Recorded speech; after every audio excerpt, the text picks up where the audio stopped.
Welcome back to the channel, dear listeners. Tonight, we dive into a tale that touches on family dynamics, cultural clashes, and the explosive drama that ensued when wedding plans went awry. The story is titled, "My Fiancé Demanded My Sister Stop Using Skin Brightening Cream for Our Wedding, and the Family Drama Exploded." This is a story that will keep you on the edge of your seat, as we unravel the events that turned a joyful occasion into a battleground of emotions and beliefs. So, sit back, relax, and let's begin. My fiancée doesn't like skin brightening cream. She never uses it, but she also doesn't usually say anything about other people using it either. So I was surprised when she told me she didn't want my sister to use it for our wedding and asked me to convey the message. My sister always uses skin brightening cream for any big event, especially if she's photographed, so I know she's planning on doing so for our wedding. My fiancée said she hates skin brightening cream and doesn't want the use of it immortalized in our wedding photos. She said my sister should understand because this is a small family event and the photos will only be seen by our close family and us. She said it's not unusual for brides to have requests about the wedding party's look. She would know better than me, so I agreed. Asking my sister didn't go over well. My sister was furious and said I had no say over her skincare routine. She said she'd use whatever product she wanted and if my fiancé had a problem with that, she could uninvite her. My fiancé said fine, but then my sister won't be a part of the wedding party or in the photos. My mom and sister are furious about this decision and don't want to work with me at all, telling me to get my wife under control because she's being ridiculous. I would think my sister would want to make us happy on our special day and be willing to compromise, but did I ask for too much? Clarification: the cream changes your skin so that you look fair, more like a white person than a brown one. It isn't makeup. It fades over time, so you need to keep applying it and it can make you sick. My fiancé hates it because she's seen it give friends and relatives skin conditions and other illnesses and because women who use it say women who don't are ugly. My fiancé thinks we should be proud of our brown skin because our race has accomplished so many things. That's why she didn't want its obvious use in our photos. My fiancé wants my sister to not use it for a month. You are the idiot. Your fiancé sounds incredibly unreasonable and controlling here. Is this the only thing she's been like this over? Assuming your sister isn't painting her face like a straight-up clown. It's none of your fiancé's business what she puts on her skin. The amount of insecurity it takes to avoid being outshone in photos is incredible. You need to spend some time reflecting on whether you want to deal with this long term. Right? Like I assume skin brightening works similarly to a spray tan. I do a spray tan all the time before big events, especially when I'm going to be photographed. It would be weird and unreasonable if someone didn't want me to for what appears to be no logical reason. You're the idiot, OP. Not only for agreeing with your fiancé's unreasonable request, but also because of your last sentence.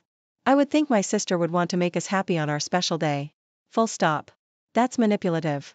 Disagree. I think OP needs to make it really clear that when you're saying a skin brightening cream, you mean a fairness cream.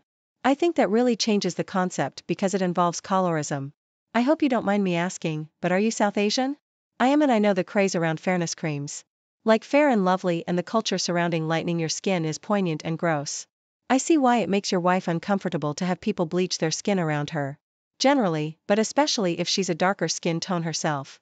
With the context, I think not the idiot. Sister's not saying she thinks brown people are ugly by using this cream. If anything, she's just saying she doesn't like how she looks and wants to change herself. If a natural brunette lady dyes her hair because she doesn't like herself brunette, that's not some huge message that she thinks all brunettes are ugly. I'm going to treat this as any other moral choice, e.g. veganism. It's one thing to choose a life for yourself and another to force it on others. OP, you are the idiot. Update: after talking to my fiancé, we've decided to just uninvite my sister. Her beliefs are our own and not really any of our business. But why would we want someone who thinks women who look like my fiancé are ugly to be at our wedding? It just doesn't make sense. I always saw it as a personal choice, but it's more than that. By using that cream, my sister's saying to the world that she thinks brown women are ugly. And while that's sad for her because she is one, it isn't my fiancé's problem to deal with. So we just won't have her there. No one should be told on their wedding day that they're ugly. I was with my ex for about 7 years, never married, and we lived together for the last 4.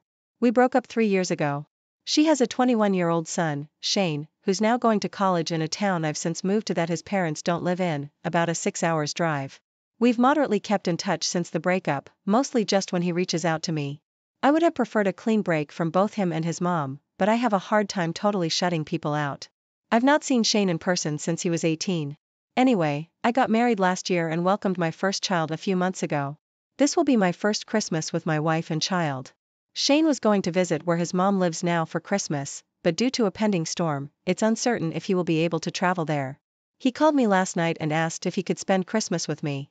I definitely got caught off guard and told him while it was good to hear from him, it'll be my first Christmas as a whole family and I would prefer to keep it to just us and maybe her parents who will stop by later.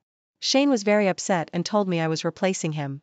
I tried to reason with him that this happens when adults move on.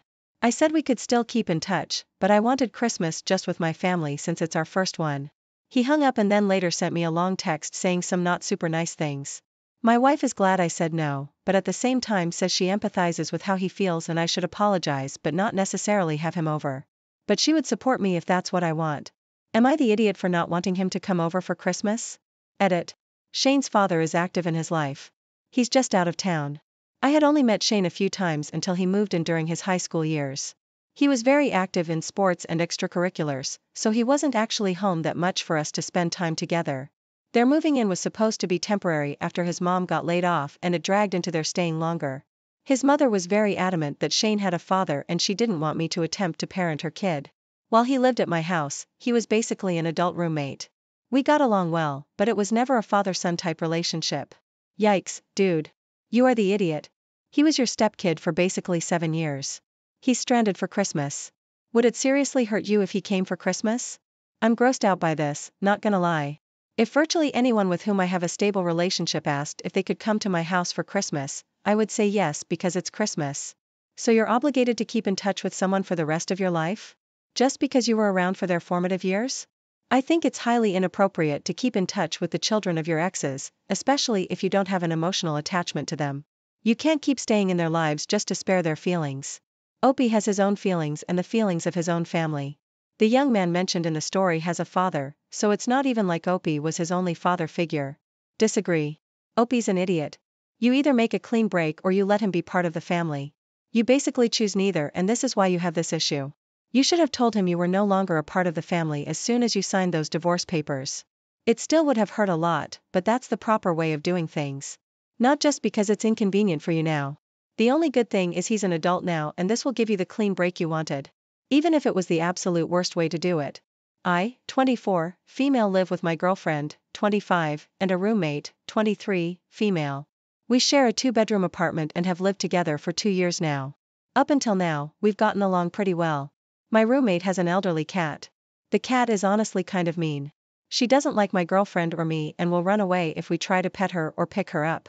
So we just avoid each other. My roommate asked if we had cats before moving in because she said her cat doesn't like other cats. We didn't have any pets at the time, so it worked out. However, we did tell her that we might want one someday, to which she said we'd have to revisit the issue if it came up.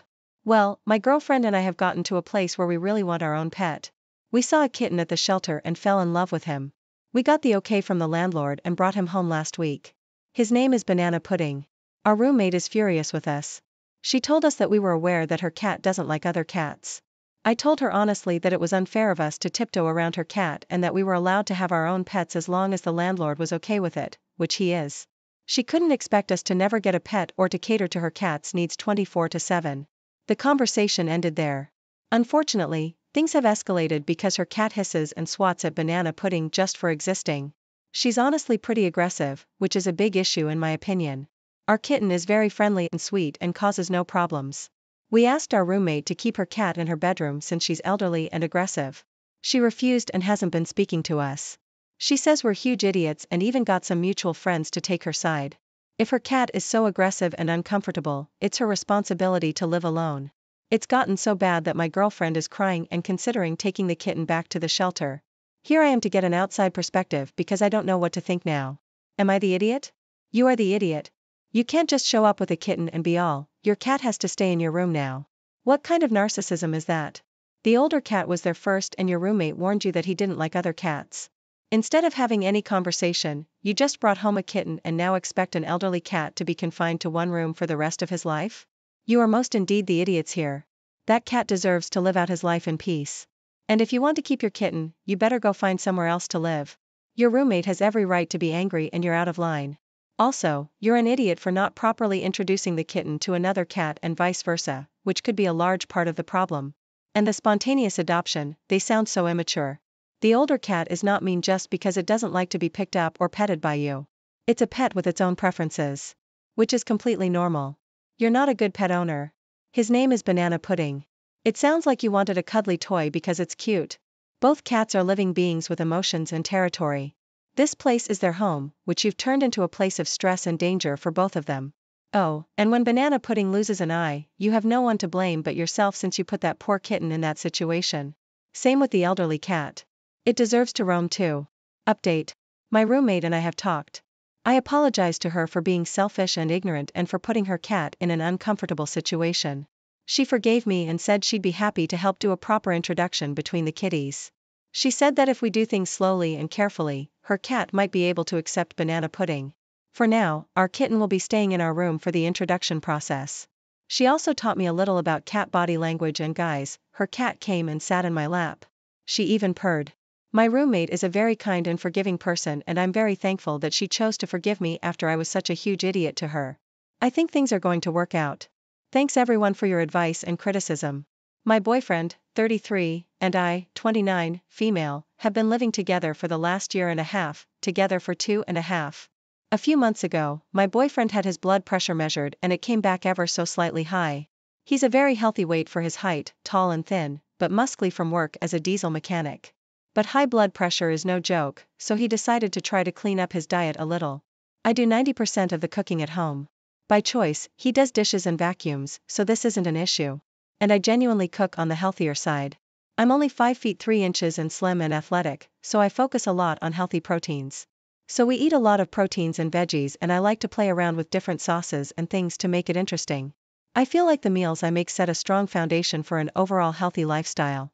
My boyfriend loves my cooking and always brags to his friends about what we eat. Suddenly, my boyfriend decided he doesn't want to eat salt in the things we eat at home, at all. I can't work with that.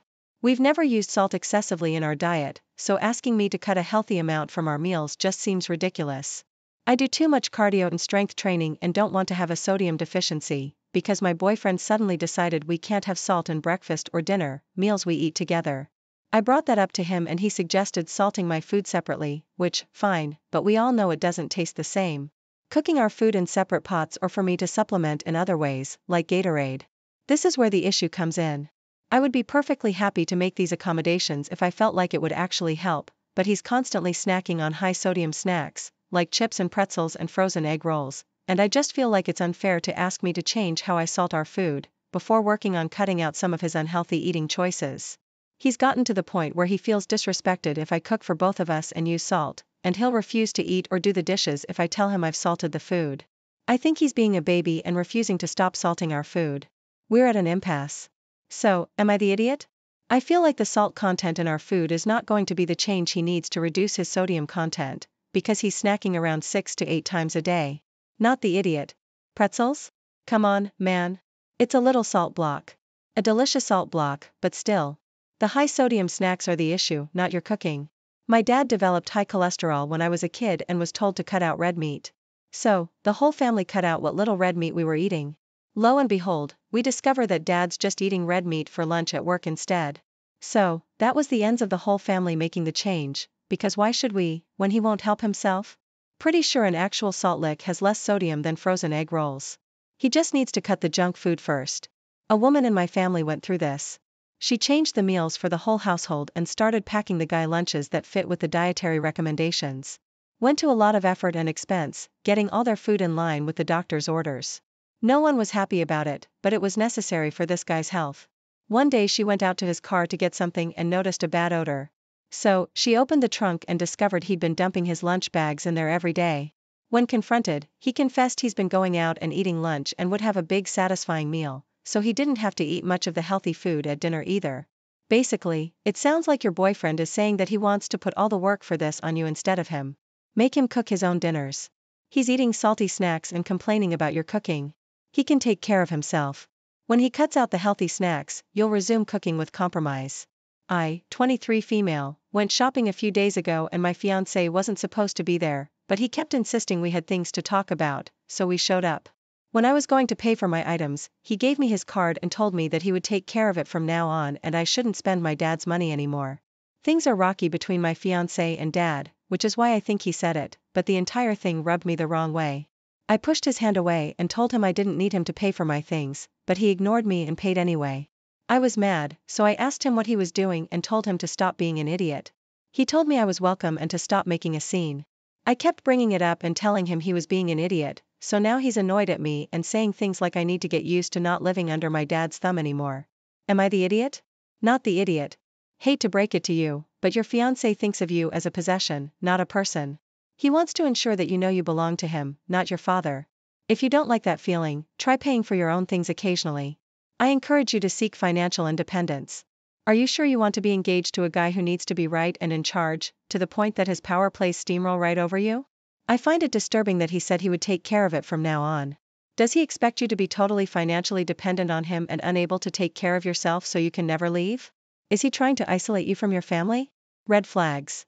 Yeah, your fiancé sounds overbearing and controlling. Why is he insisting on joining you when you said you wanted to shop alone? And heads up, financial control and abuse are a real thing. Make sure you are financially secure in your own relationship, so you aren't relying on him or your dad. Good luck. And that, dear listeners, is how a simple wedding request led to an unforgettable family confrontation. If you are intrigued by this tale and want to hear more stories of family conflicts and resolutions, be sure to like this video, subscribe to our channel, and hit the notification bell so you never miss an update. Share your thoughts in the comments below. Have you ever experienced a family drama that took you by surprise? Until next time, remember, the bonds of family are strong, but communication and understanding are key. Welcome back, everyone. Today, we're diving into a story that highlights the struggles of balancing generosity and dealing with the unreasonable demands of others. Imagine wanting to give your child a special gift, only to face unexpected obstacles from your ex's family.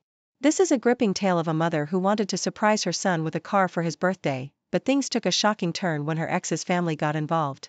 Let's unravel this nerve-wracking story titled, "I wanted to buy my son a car for his birthday, but my ex's family made outrageous demands."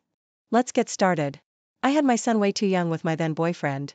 We split up when he moved away for college and became an absent father when he returned for the summers.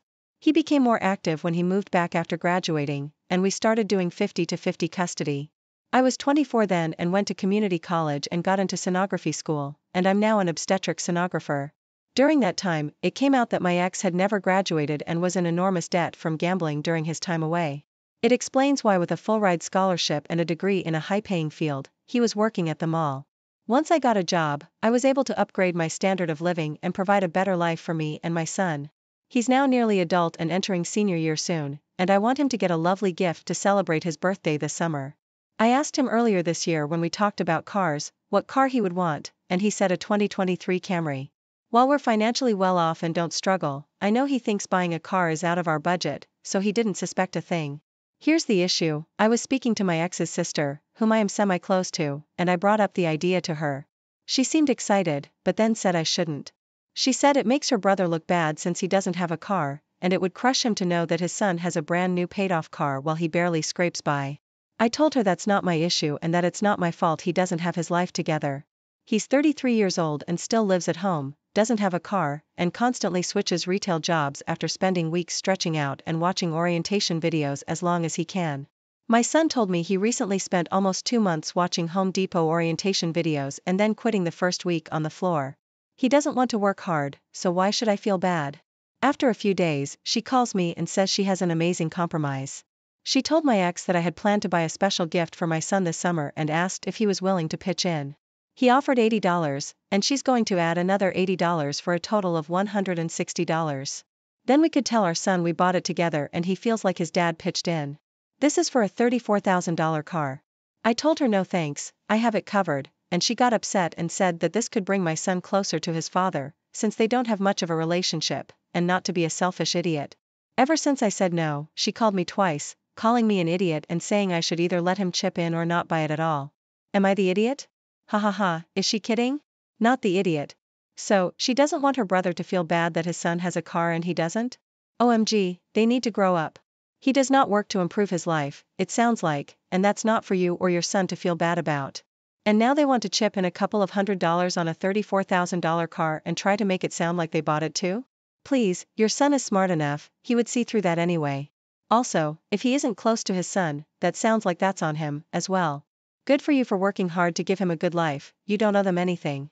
Yeah, $160, how generous of them. Has this man even paid child support all these years? Oh, he was just busy gambling. Dad can suck it up and reap what he's sown. His sister's crossing a major line, thinking that $160 is enough. If it was a difference of even $1,000 or $2,000, I'd maybe entertain it. But what they're proposing is insulting to the work you've put in. LMFAO, $80, we got a big spender for an ex. The gift that you worked hard for, not ex, not his sister, it's your moment with your son. If dad and sister-in-law want a moment, well, they can work for it, as you did.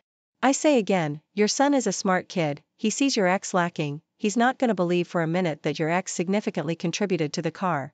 Here's the other thing, say son believes ex paid for half, the ex could turn around and guilt the son into lending him the car, because he sacrificed so much to help pay for it. Go with the truth, it's the best option in the long run. Congratulations on your son's graduation, and tell your ex to buy some fuzzy dice or whatever, but remind your ex that these are a prop and he can't gamble with them. My wife is flying to see family for just 4 quick days this weekend, and the airport is 1 hour away. She returns back and lands at 10:30 a.m. on Independence Day. We have kids, and I want to take them to our town's wet parade and fun activities that morning for the celebration. We didn't make part of last year's celebration, and I was looking forward to this year's. She asked me to drop her at the airport. Initially I was all for it, but then learning about her return time, this is where the disagreement began. Our family car is in the shop, but we have a loaner from the dealer. I asked her to think about driving herself, so we could celebrate the festivities, and she instantly got mad. That'll cost us hundreds more dollars, parking is $8 a day. The loaner isn't ours, what if it sells while I'm away? Then they wait. Why can't you support me through this and not be selfish? Who's selfish here? The festivities go on all day. I'm only asking for 2 hours, 9 to 3 p.m. is the duration of the festivities. These were some of the statements immediately made. She even said, my dad wouldn't hesitate to support his wife. I think her dad would shrug and say, just drive yourself. Am I the idiot, because I want to take the kids to our town's 4th of July celebrations, and would prefer my wife drive herself to and from the airport? Not the idiot. Airport pickup and drop-off is a luxury, either my wife and I offer the other, if the stars align just right, otherwise we hire a cab. Loaners don't sell while they're being loaned. That's not how the process works. Parking wouldn't be hundreds of dollars, it would be $32. Having said that, you could pick her up by 11, be home by noon, and still attend the festivities for 3 hours, in ideal conditions. Barring any flight delays, traffic jams or small kids' meltdowns, there are a ton of things that can go wrong, especially with the kids in the car. Anyone with children knows that a 2-hour round trip on Google Maps doesn't equate to a 2-hour round trip in reality. It's unreasonable for the wife to make that demand, when she can just drive herself, with much less of an imposition on her time, than it would be on his. I agree with every word, OP isn't some deadbeat dad, wanting to hang out with his buddies on the 4th. He wants to take the kids to a kid-centric event. I'm a mom, and if I were in this situation, I'd tell my husband, have fun, I'll try to join you when I get home. In my honest opinion, the wife's being extremely selfish, and not thinking of her kids, or her husband. The wife needs to suck it up and drive herself. Don't back down OP, you're the only one in this situation thinking of the kids. Take them to the parade, and have a great time. This is so stupid. My girlfriend thinks I'm an idiot, so I want some second opinions.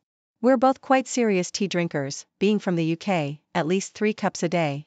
I have mine with 1 spoon of sugar, she has no sugar. We've been dating for a year now. In the first month of dating, things were great, and she made my tea properly. Then she slowly started to forget, and made us both cups with no sugar. I gently reminded her that I like it with 1 sugar, but she wouldn't remember, and kept making me non-sweet tea. So I decided to just make both of our teas going forward throughout the day to save the hassle. However, lately, I've been tired of having to make all this tea, and I asked her if she could make me a cup once in a while. I don't think it's fair that I make her nice teas, and she can't return the favor. Today she made me tea with no sugar, once again, and I got fed up and asked her why she doesn't add sugar to mine. It feels deliberate, to which she told me she forgets, and that's just how she does it, and I can add my own sugar after. So I said that wasn't the point, and moving forward, until she can make my tea nicely, and take my taste into account, I will no longer be making her tea. I remember her little dietary quirks, and it just feels off that she won't remember this for me. She says it's stupid for me to go on strike about making her tea, and I'm weaponizing it, and it takes 2 minutes. However, I'm tired of making her perfect tea, while she doesn't even put any effort into mine. Am I the idiot? People are gonna get onto you with, it's just sugar, but I get your point. It's the effort. You take the time to remember what she likes, and do that if you're making for both of you, and she doesn't return the favor. It feels lopsided to you, hence the question, you are not the idiot. Exactly, they've been dating for a year now. It's not like it's some complicated Starbucks order. It's 1 spoon of sugar. I'd honestly start making the tea, but putting 1 sugar in her tea as well. If she needs help remembering your preference for something as simple as tea, why should you go to the trouble of it?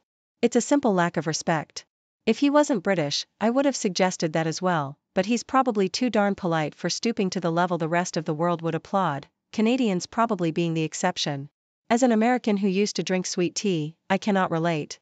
LOL, we drink tea syrup in this area. No sugar? Get out, OP. You can have a tea war if you like.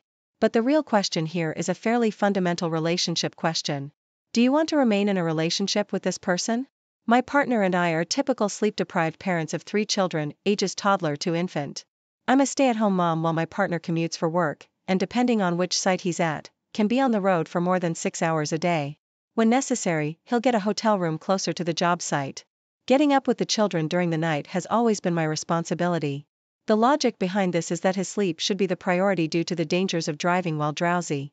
I've always accepted this without complaint.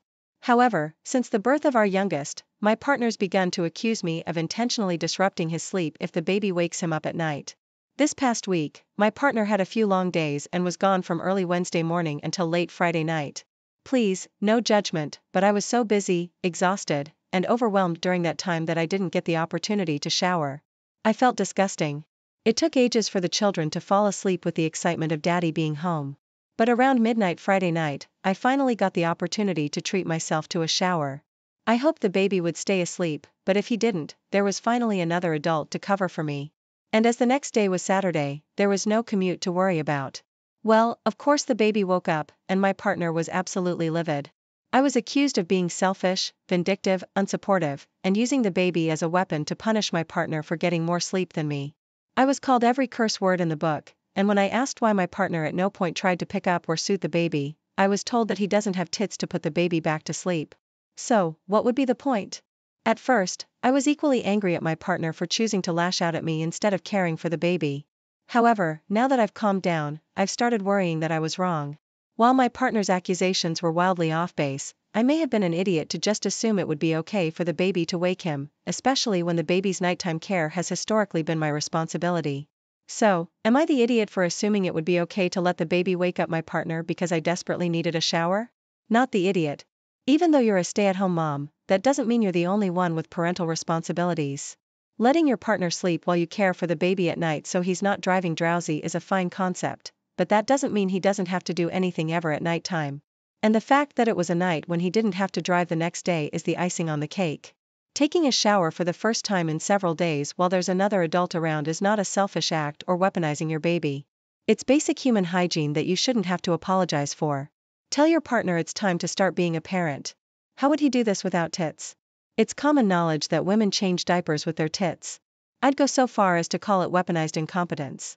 Sure, he doesn't have breasts, but sticking the baby on the boob isn't the only way to get them back to sleep. And even if it was, does he still not have a responsibility to at least comfort his child until the mom returns to feed the baby? Come on now, stop acting like you're helpless in this situation. I bet he got perfect long sleep time, Wednesday and Thursday nights away, while you were doing 100% of child care and couldn't even get a shower for yourself. You've given him way too much of a break on care duties if he doesn't even know how to pick up his baby to soothe it. Girl, stop allowing this person to procreate using your uterus. Please stop. That level of aggression would be an absolute deal breaker for me. This happened over a year ago, but this situation has still affected my family and my mom won't stop getting on my husband's and mine, case even now. My father had diabetes and his health was deteriorating fast. He was in the hospital and then got out. After he got out, he was weak and was trying to rest at home. I come from a big family with a lot of siblings. One of my sisters travels all through Europe and is frequently moving. I'm in the US and I haven't been back to Europe in over a decade, but I talk a lot on the phone with them. We'll call my sister Anna. Anna suddenly moved into my parents' house with her husband and 8 children for an unknown period of time and for reasons no one knows. Well, she had nowhere else to go, apparently. My mom is the closest with her and has always been sympathetic towards her, so she's fine with her being there. My dad was exhausted, coming home from the hospital just a day or two ago. My husband was talking to him on the phone and heard all these kids screaming and making noises. He asked if everything's okay. My father just said he's tired, overwhelmed, can't take it anymore and just wants to rest. My dad talks to my brother who lives there and talks about the environment in the house. My brother said it was a disaster and pretty noisy since the kids were running everywhere. My mom, however, said that it's not a big deal and not that noisy. Well, we all just had a feeling my dad was going to die any day now and these were his last months alive. My husband and I felt bad for my dad and thought he deserved peace in his last moments. My husband asked to speak to my mother and she said, no, not now. So my husband asked to speak to Anna's husband. He said, if you don't leave this house by 7 p.m, then I'll pay for a rental home where he can rest his final days. It's not okay for this man to work all his life and he can't even die peacefully in his own home. I'll be calling back to make sure you've left. They tried to talk back and downplay everything. But my husband really put his foot down and ultimately they left. After about 2 days, my father had to go back to the hospital and died. My mother's still upset with me and my husband that he kicked Anna and her family out. She still comments to my husband and acts like we were really out of line and rude. I want to add that Anna was and still is building a new home near my parents' house.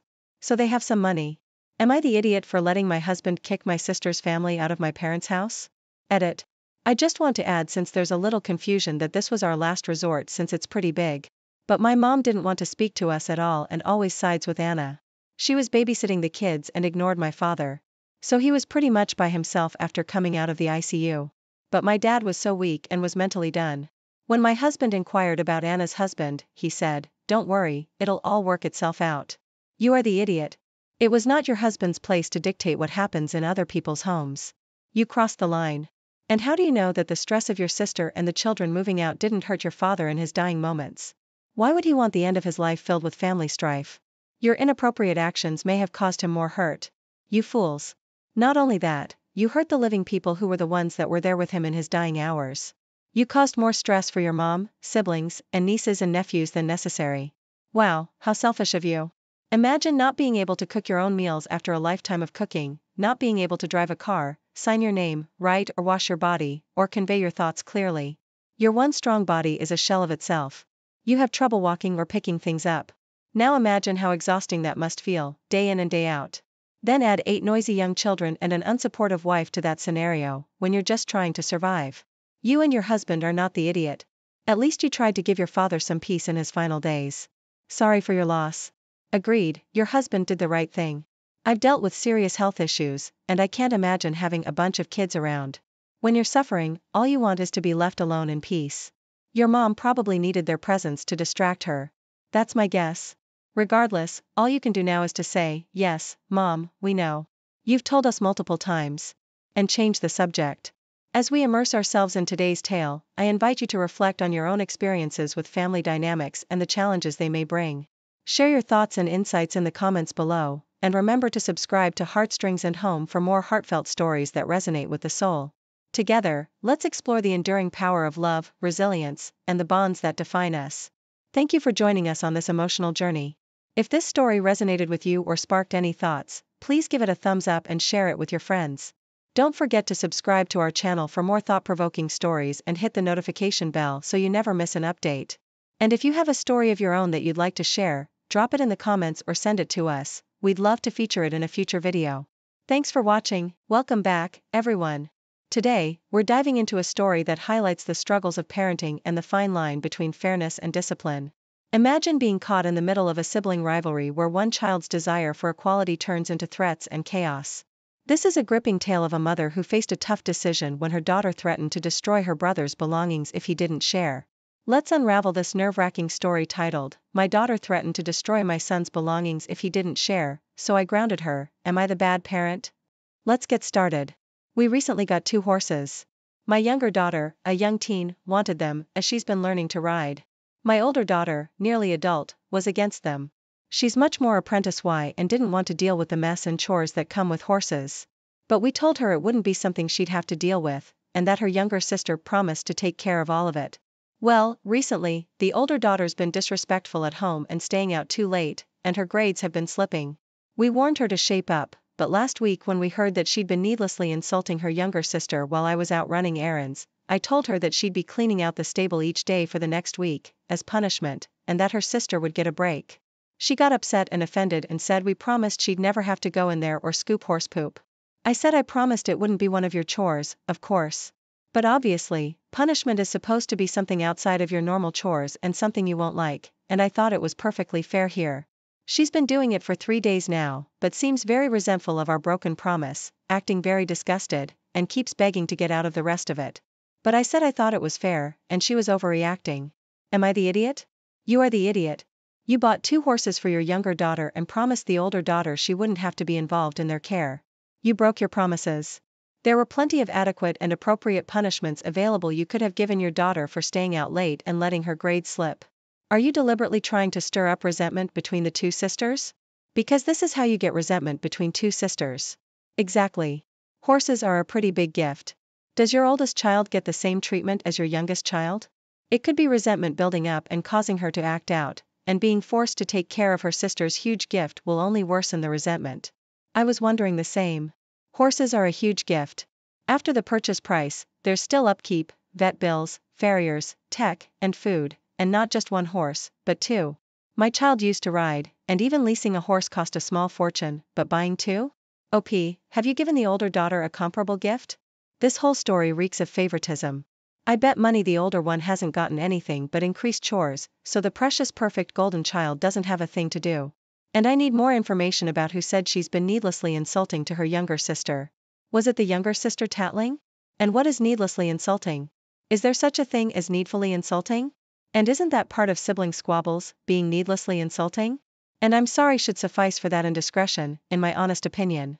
Your oldest daughter isn't the golden child, obviously, so you want her to be Cinderella. I, 28 male, have this friend, Charlotte, 29 female. Charlotte and I go way back. We were at a bar one night, and we just happened to get into a small argument about something personal.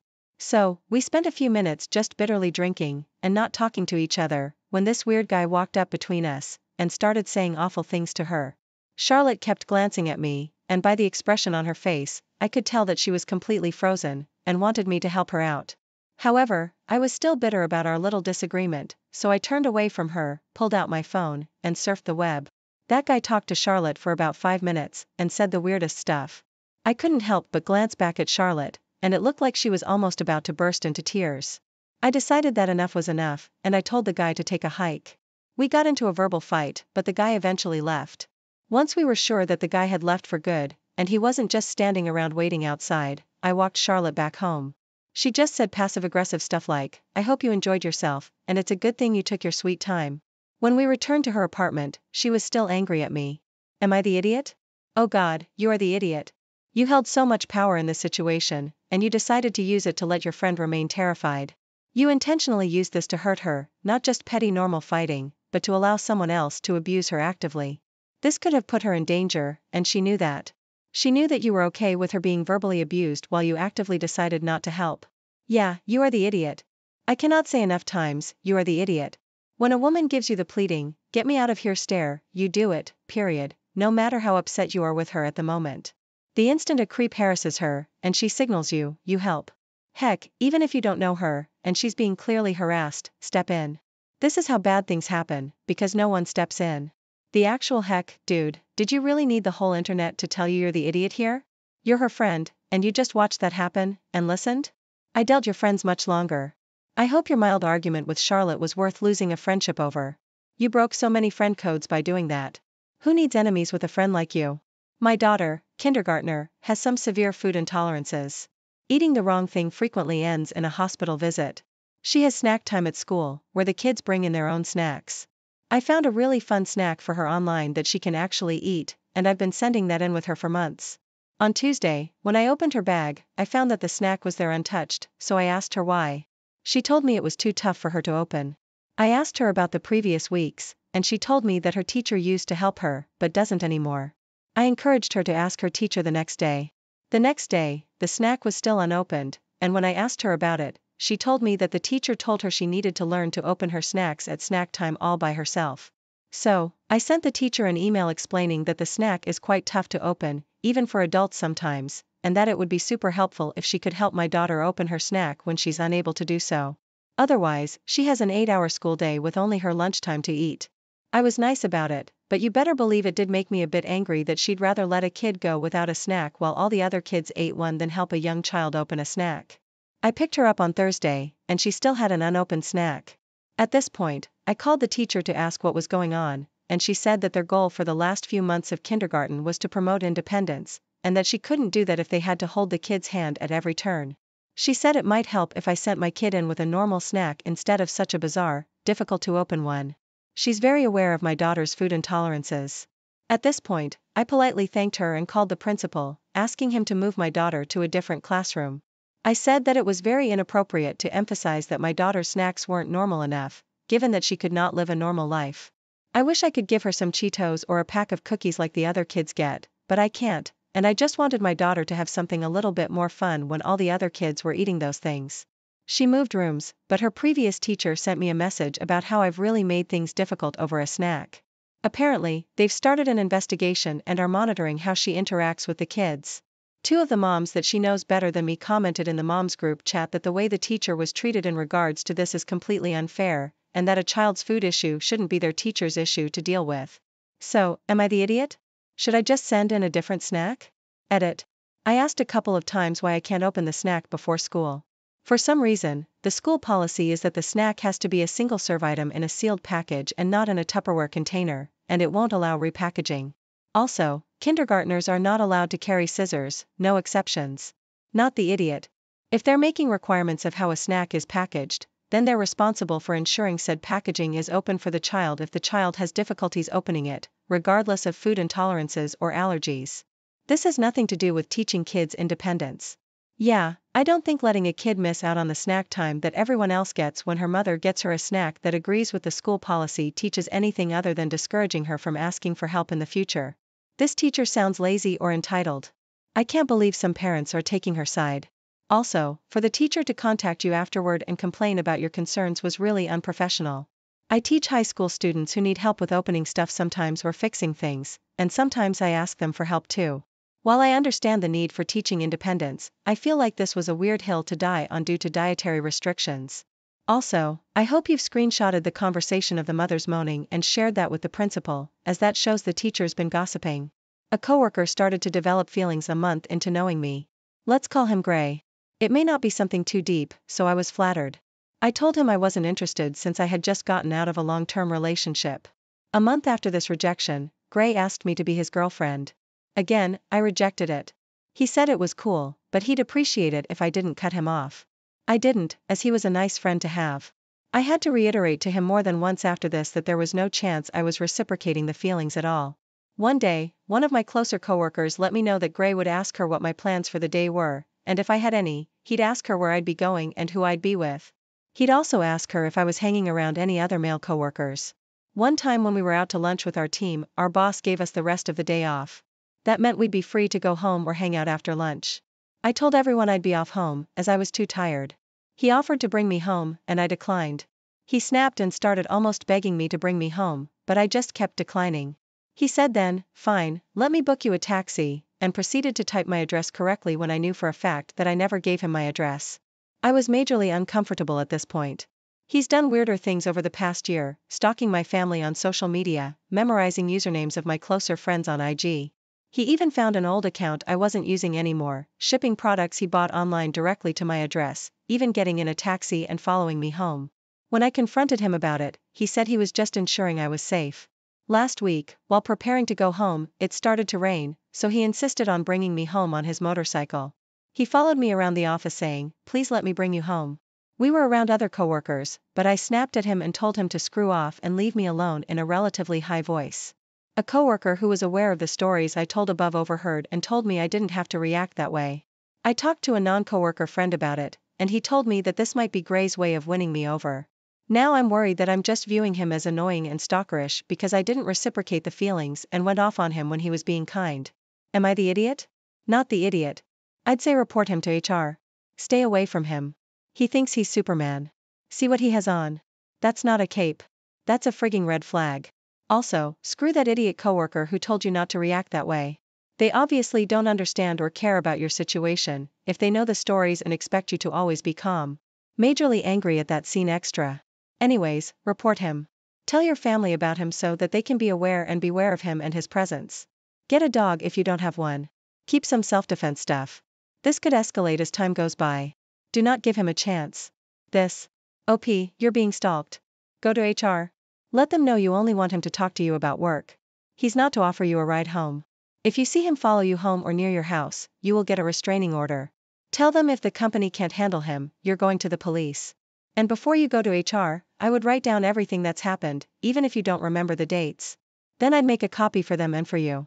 The most concerning part of this story is that he knows your address, but you never told him. Following you home is unacceptable and grounds for a restraining order in some jurisdictions. I'm sure he thinks he's winning you over, but that doesn't make it okay. This is way over the line, not just some awkward workplace flirting. Oh, I doubt he thinks he's winning her over.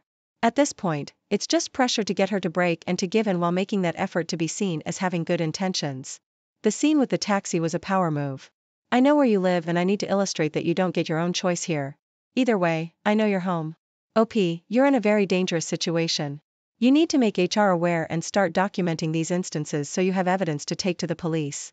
This is going to get much worse before it gets better. Update.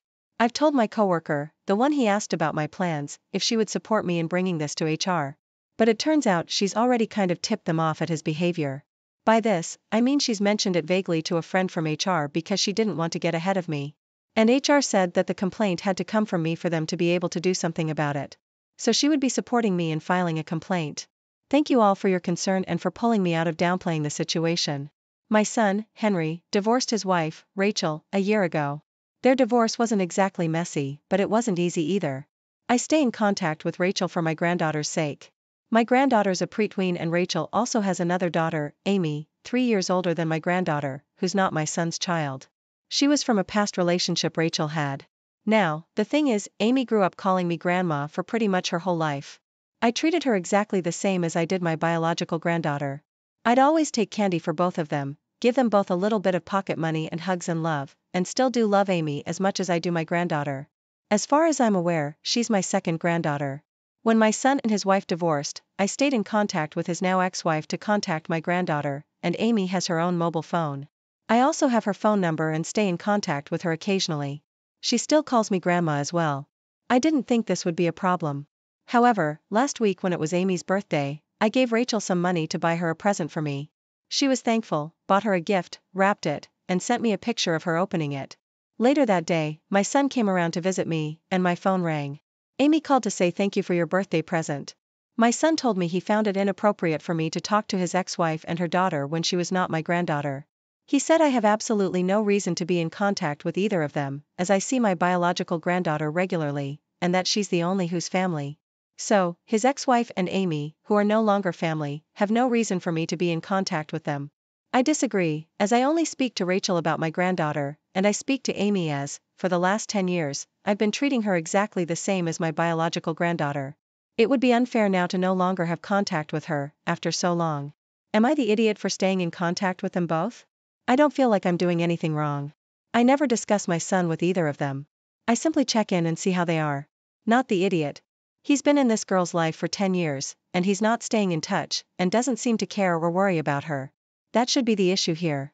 Be careful he doesn't decide to not let you see your other granddaughter, just because he doesn't agree with you. Your son is a major idiot though.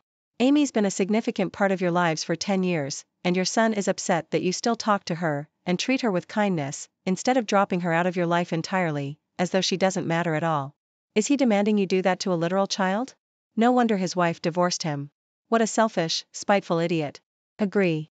That's a lot of time to form a bond beyond a casual relationship. Your son is selfish, thinking his anger towards his ex is more important than your love for the children. He cannot tell you to change your priorities. I understand that your son is hurting, but you're only demonstrating love for the kids. Once again, the father's in the movie Clueless. You divorce wives, not children. Grandma gets it, but dad does not.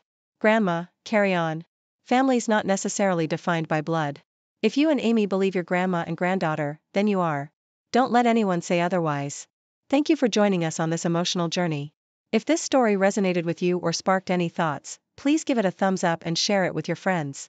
Don't forget to subscribe to our channel for more thought-provoking stories and hit the notification bell so you never miss an update. And if you have a story of your own that you'd like to share, drop it in the comments or send it to us. We'd love to feature it in a future video. Thanks for watching. Welcome back to the channel, dear viewers.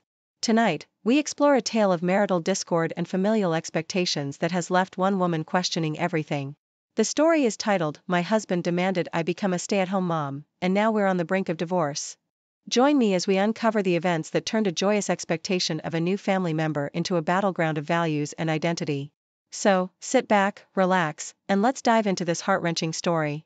Okay, I already know it sounds bad, but I, 35 female, and my husband, Jeff, 37, are currently expecting a boy, his first child, my second.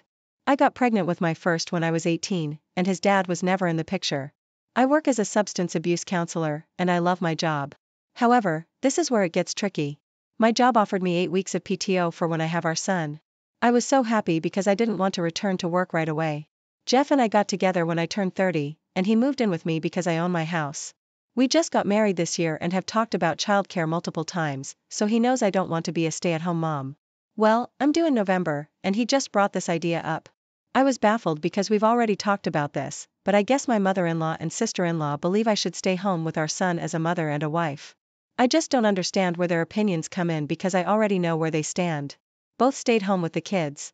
All 3 of them sat me down to have this talk, and they wanted me to focus on the kids, cleaning up the house, making dinner, and all of that. But I already work and do those things. Well, mother-in-law decided to throw it in my face that I never got to be a stay-at-home mom because I was a single mom going to school and working, which she's not wrong, but it made me angry that she brought it up. I told them that I work so hard to give my son a good life, and having another baby doesn't change my decision to keep doing something I love, and that if they all want someone to take care of the house and kids all day, Jeff should be a stay-at-home dad because I make more money than him, and it would make more sense for him to stay home instead of me. It turned horrible after that.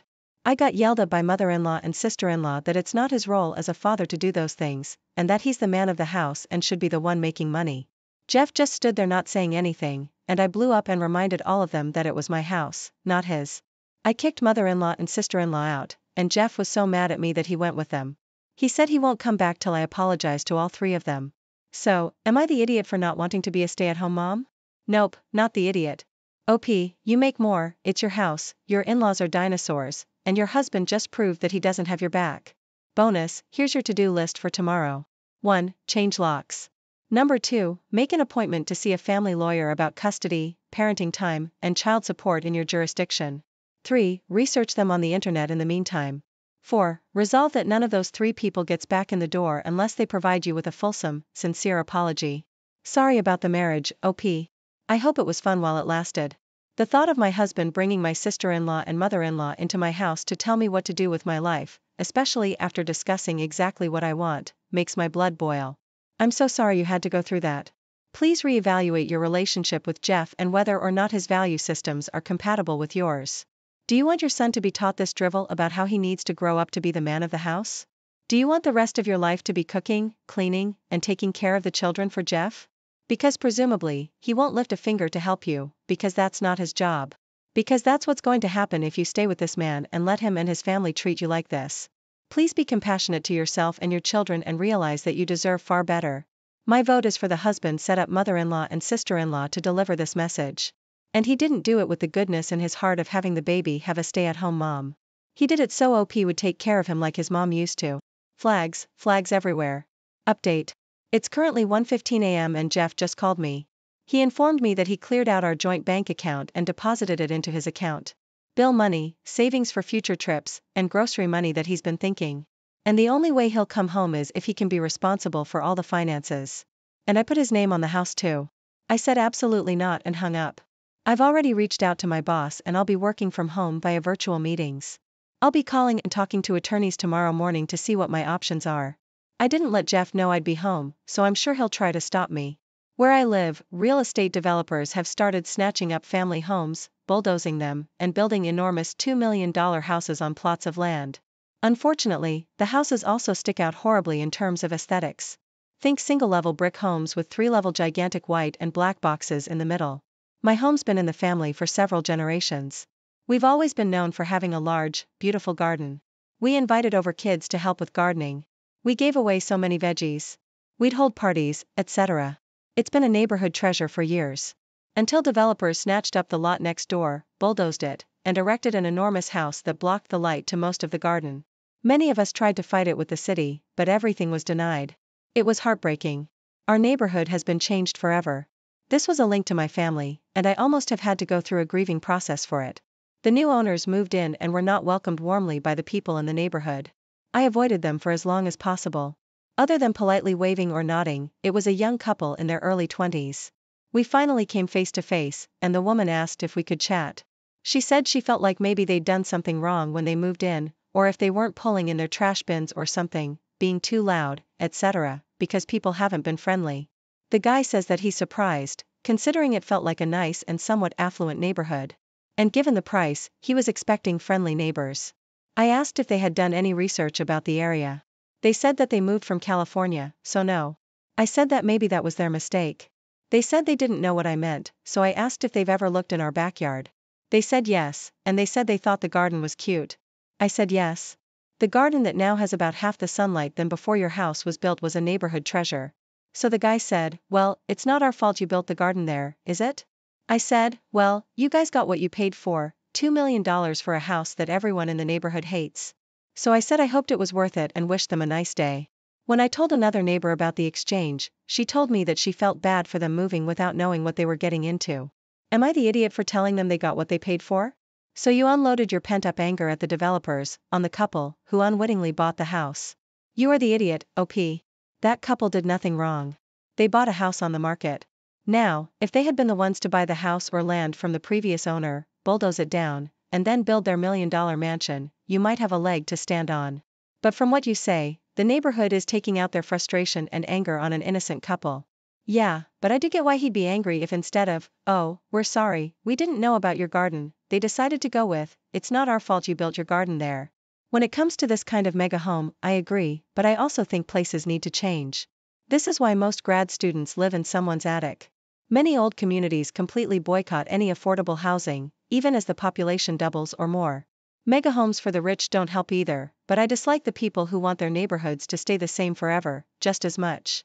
OP, they bought a house. Did you research the neighborhood? Is your garden a big thing so well known it's in the papers that those people could know about it without talking with the neighbors before moving in? And specific talks. And even then, they didn't design the house, just bought it. It's not their fault, and you are being angry at them as if it is. Also, if the size of your neighbor's house affects how you act, you might want to seek therapy. You take the cake today due to treating people like crap because they apparently stole your sunlight, and you're big mad about it.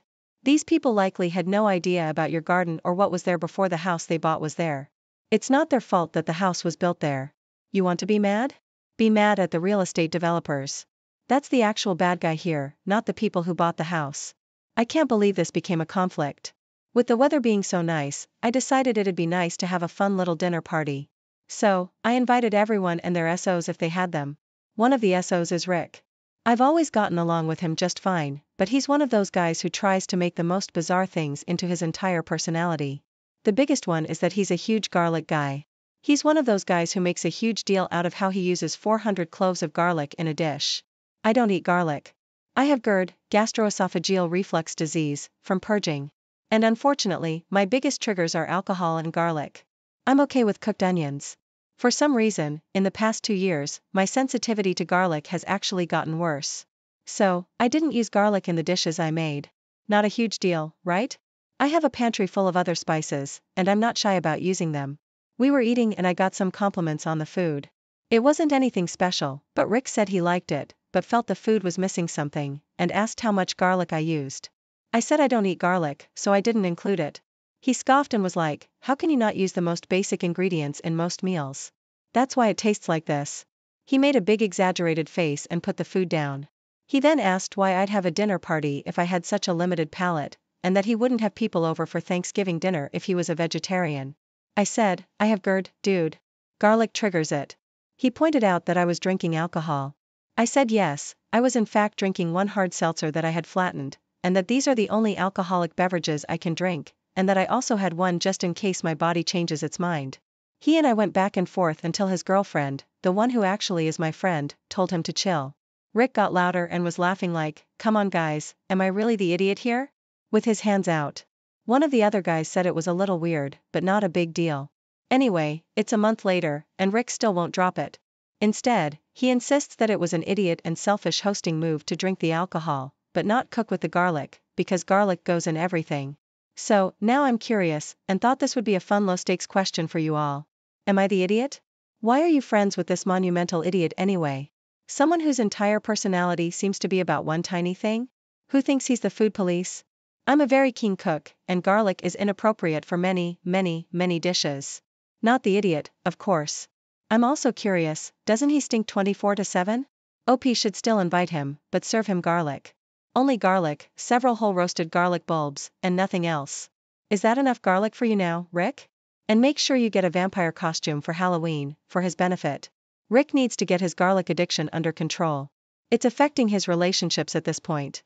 If my ex so acted that way, not simply expressing a preference for garlic, but telling the host it was rude to omit it, I would be mortified. No joke. Possible grounds for breaking up, because who behaves that way? Not the idiot, open and shut case. My best friend and I have known each other since we were like 3, and we've always been super close. She's the first of us to get married, and I'm so happy for her, and was happy to be asked to be her maid of honor. However, she and I were not expecting her fiancé to consider my ex a close friend now that he's his groomsman. We knew that they kept in touch after I broke up with him, but we had no idea they were friends. What's even worse is that my ex is using this as a way to try and force his way back into my life. She warned me when she found out, and I agreed to one night out with all 6 of us, my best friend, her fiancé, and their bridesmaids and groomsmen. I was paired with her fiancé's brother, the best man, and my ex with her sister, a bridesmaid, but he would not stick around her sister at all. He kept coming over to me. He tried to get me to take him back, and he joked that we should just go and hook up. He touched me a few times, and I had to brush him off. He was just intense. Our breakup happened a little over 2 years ago. We worked together for 5 years, lived together, had talked about marriage and babies, and then I heard him mock me to his friends and say disgusting stuff like I was so boring as a person, but at least my body was good so he could drown out the rest of me and just focus on my looks. He mocked me for being sensitive. He also mocked that I had low self-esteem from my childhood relating to my family and told them details only he and my best friend knew. My best friend asked her fiancé if there wasn't anyone else. He told her that the 2 of them got so much closer in the last 2 years and that he truly considers him his closest friend now and so on. He said we should be able to deal with being around each other for a few hours. She asked if there was anything she could do to make it easier, but I can't be around him like that.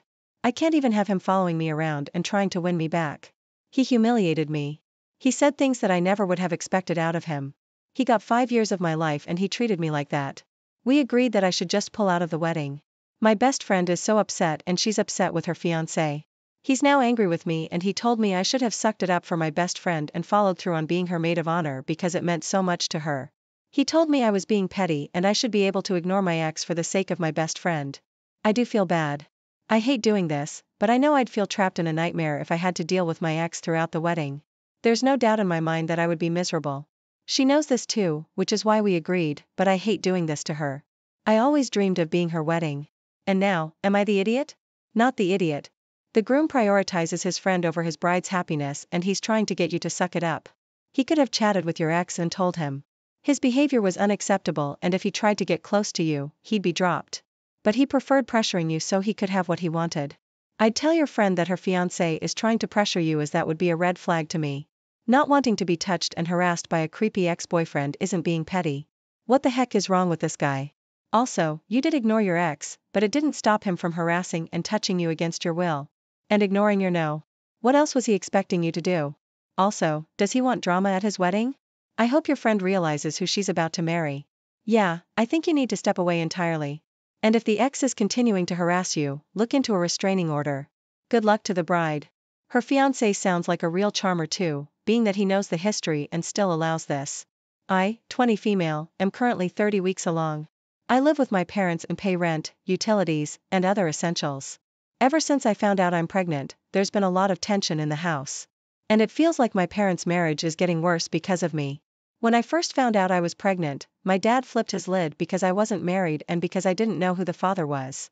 My mom defended me for most of his crap throughout my pregnancy and was very supportive but very disappointed in my dad for his behavior and it's been ruining their marriage. Last week, my dad demanded I move out, and I refused since I paid rent and mom doesn't want me to move out. As usual, mom defended me, but they had a big fight. I'm feeling like an idiot since I'm ruining my parents' marriage over this when I could move out, but I don't know where to go and need my mom's support. Am I the idiot? You are the idiot. You're an adult. If you want to have a baby, that's fine, but there's no reason to expect anyone else to support your child. Babies are loud and disruptive. Your father's done raising his kids, so why do you expect him to start over to raise yours? Not the idiot. You are not ruining your parents' marriage. Your dad is. Your mom is finding out your dad's beliefs around unwed or single mothers. You getting pregnant and having a child has not ruined your parents' marriage. However, your dad's behavior is. I'm really glad your mom is being so supportive, and I hope this situation resolves in whatever way it needs to. You have to prioritize your well-being and the well-being of the baby. Your dad's behavior affects your emotional well-being and your unborn babies. However, he feels it's not important as you and this child, but I'm pretty sure you have some clue about the baby's dad. You might have to pay for some paternity tests, but you need to find out who it is and make them contribute. Don't let him off the hook. I don't know if you want to know who the father is, but your child has the right to know and to be financially supported. And that, dear viewers, is how a deeply rooted disagreement led to a rift in what seemed like a stable marriage. If you are captivated by this tale and want to hear more stories of family conflicts and unexpected revelations, be sure to like this video, subscribe to our channel, and hit the notification bell so you never miss an update. Share your thoughts and similar experiences in the comments below. Have you ever faced a situation where family expectations clashed with your personal values? Until next time, remember, staying true to yourself is crucial. Hey everyone, welcome back to the channel where we dive deep into the intricacies of relationships and the lessons we learn along the way. Today, I have a story that explores the themes of trust, doubt, and the consequences of testing love. It's titled, I Tested My Girlfriend's Love by Pretending to Be Bankrupt, and She Disappeared.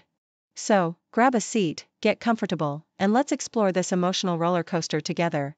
Al looked at Tori, who deftly took the roll with the stick and put it in her mouth. She acted as if she had been going to restaurants since childhood, although she lived in a small apartment and worked as an accountant. Tori looked great. It seems that she has rich parents who constantly pamper their daughter, and she doesn't get out of the spa. The girl licked her lips and smiled at him. Al met Tori at the gym.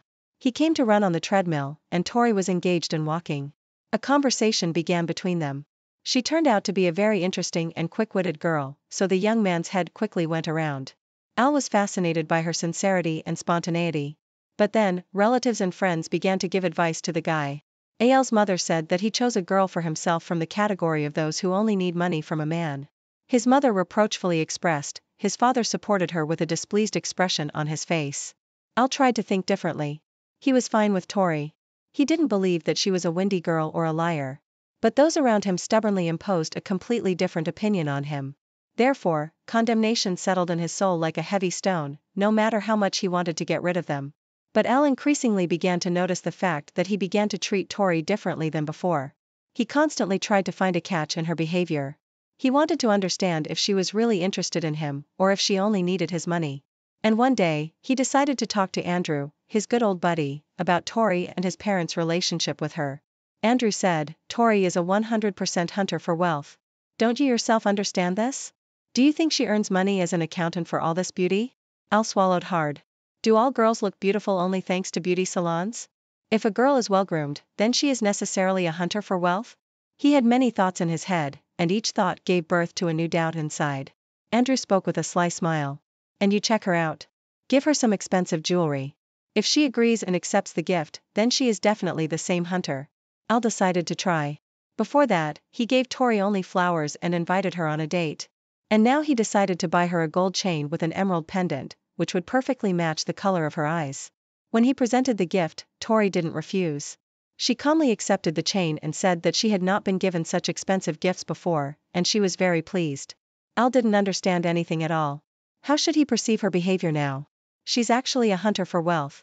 Or an honest adult who doesn't want to waste her time needlessly rejecting gifts and bickering, just because pretty much everyone does it out of sheer shyness. He had even more questions, and Al didn't know how to find out exactly what Tori wanted. The man was embarrassed to directly invite her to draw up a marriage contract. He believed that he should share everything with his wife, at least in half.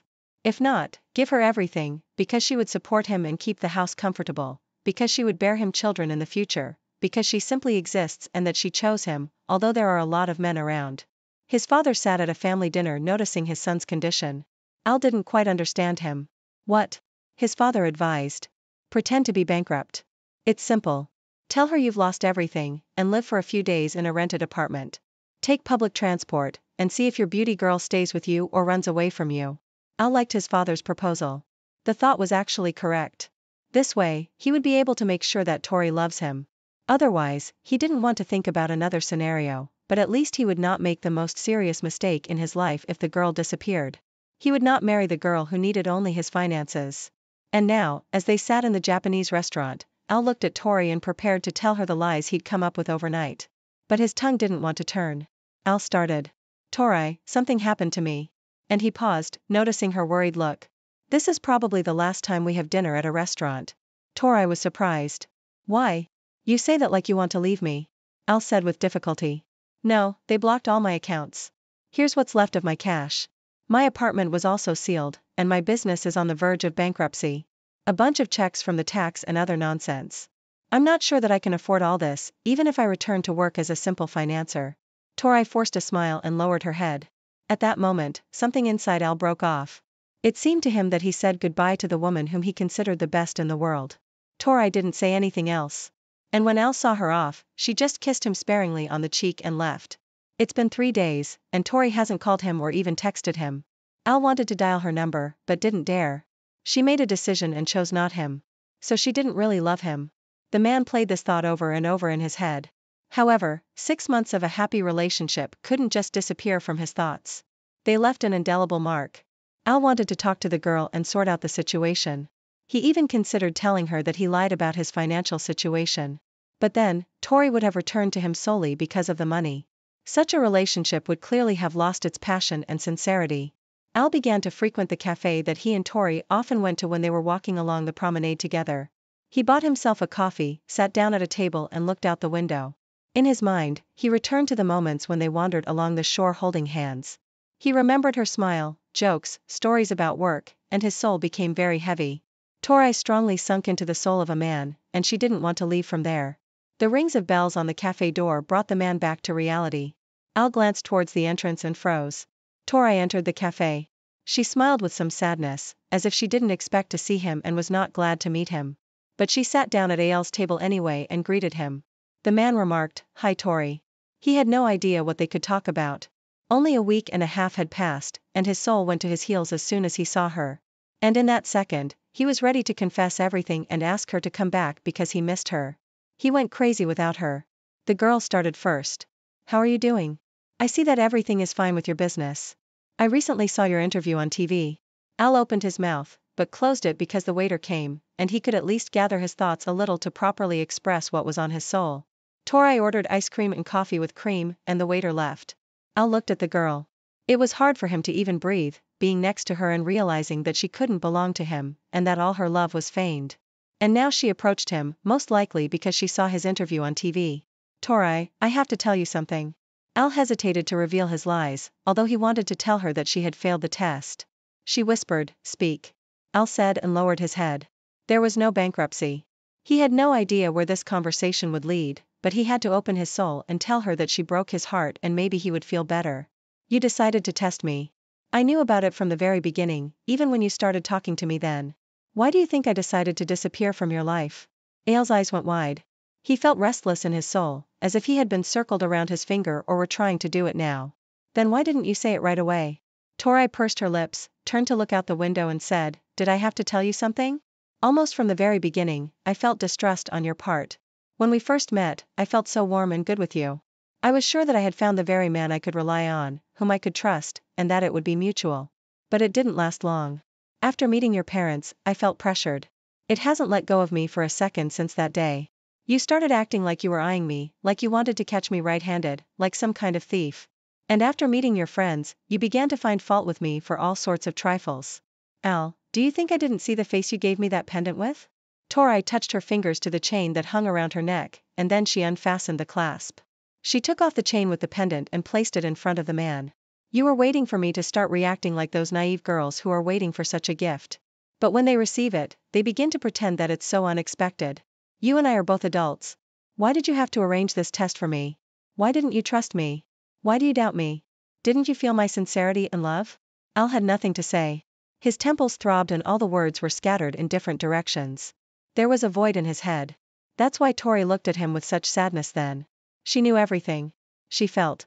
And she didn't want to talk because she was in pain. The waiter brought Tori's order. She drank coffee and started eating ice cream, and Al didn't know what to say to her. He just sat, looked at the chain she took off her neck, and was silent, realizing that he himself had broken his love. If you gave me a second chance, I would fix everything. That's the only thing Al could say. Why would you need a second chance? Tori took the money out of her purse and put it on the table. She rose to her feet and looked at the man. You are too dependent on someone else's opinion, and I need a reliable person who will love me and trust me even if everyone around is against me. Unfortunately, people don't change at the snap of their fingers, and I don't believe that this will not happen again. Sorry, I have to run. I was glad to meet you, but that's all, and please don't try to find me, and better. Tori thought for a moment, sighed heavily, and added, don't try to bring me back, but reconsider your behavior and attitude to life. You can't be led by someone else's opinion all your life. Tori is gone. It was hard for her to be around Al, but she understood that his test and distrust would not allow them to be truly happy. She couldn't stay near him, and he just sat, looked after her, and couldn't move, because he actually screwed everything up and let go of the person who could replace the whole world for him. If this story touched your heart, please give this video a thumbs up and share it with others who might need to hear it. Don't forget to subscribe to our channel and hit the bell icon so you never miss a new story. We'd love to hear your thoughts and experiences in the comments below. Thanks for watching, and stay tuned for more